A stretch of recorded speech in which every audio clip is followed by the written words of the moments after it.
Nick and I have been walking since the late 90s.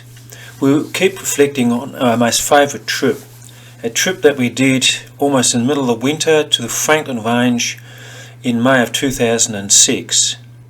The Frankland Range had always been on my agenda, but I didn't feel like doing the full 9-day trek from Mount Spent all the way all over the whole range, ending up at Scotts Peak.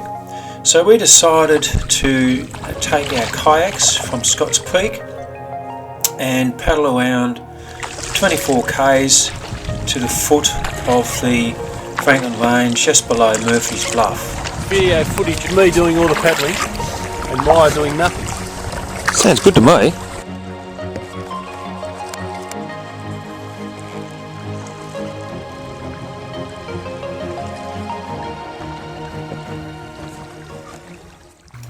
We had been reliably informed that the trek up, or there's no trek, it's just a bash up to Murphy's Bluff from that position, was relatively less scrubby and difficult.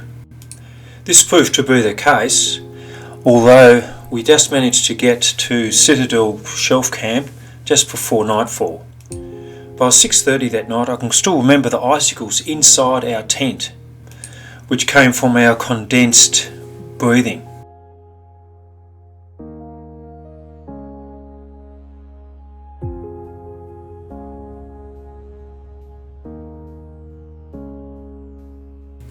We thought yesterday was pretty good. The night was pretty icy, but nothing could prepare us for a dawn like this. Another redeeming feature which we actually enjoyed for the next 3 days was the cloud in the valley, which made us feel that we're above the clouds, obviously, on top of the world. Our plan for today was to go further up north towards Coronation Peak. This side of the range was facing south, which meant that it was iced over for the whole day while we were travelling towards Coronation Peak. Apart from the spectacular scenery, we were totally mesmerised by the cloud in the valley, which stayed with us for the whole day. We went past the cupola and made our way to Double Peak. Given that it was a winter's day, we didn't have enough time to get to Coronation, but boy, the scenery was absolutely spectacular. These images across Lake Pedder towards Mount Anne, all the way down the southern part of the range and northern part of the range, are images that will stay with me forever.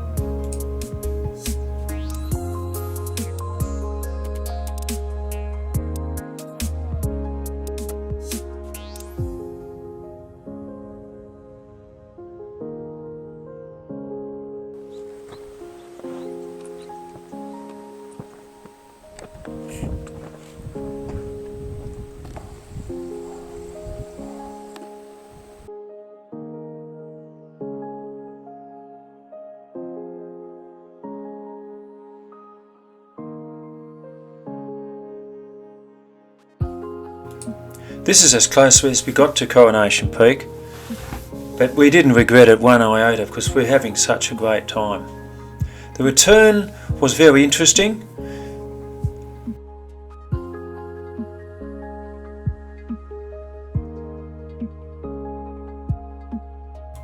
We had views of Federation, of Frenchman's Cap, of a whole range of other mountains in the southwest area. On the way back we stopped at the cupola. We knew we were going to run out of time in terms of coming back to our camp before dark, but if you see these images you'll agree that we couldn't not experience this. Mount Anne and Mount Solitary across Lake Pedder.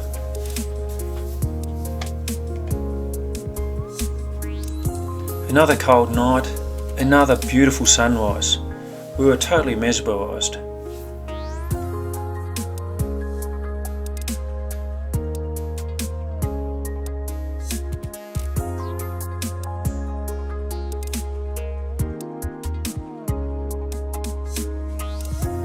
Our plan today was to go south towards Cleft Peak and to climb the Citadel, which we'd been looking at forever since we've been there.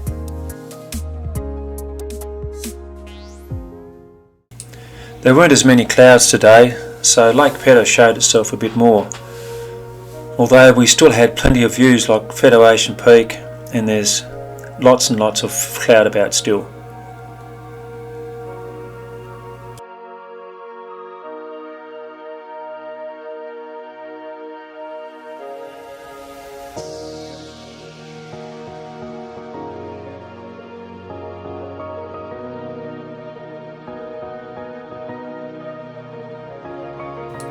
We sat around all afternoon looking at those views and waiting for the sunset to come. We could have sat up here forever. The views were ever changing and absolutely super spectacular. Day 4 dawned similar as before, but that's the day we had to get going early. It was still fairly cold as we got going, as the sun started breaking through the clouds.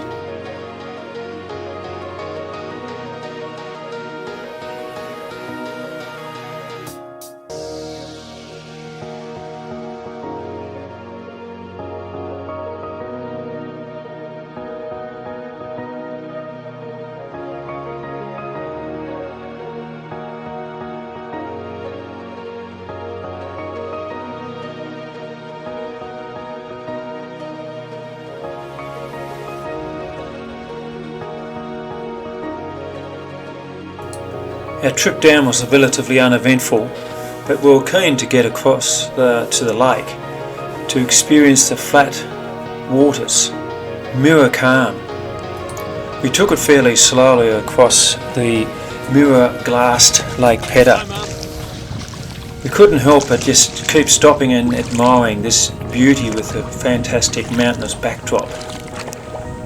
It ensured that we cut it fine yet again to get back to the car, which we just made before sunset.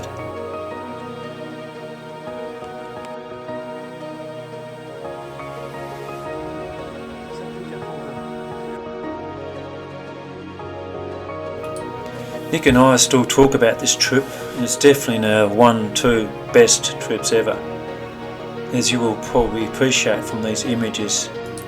We made it out just, but on reflection I would have loved to have seen this reflected in Lake Pedder.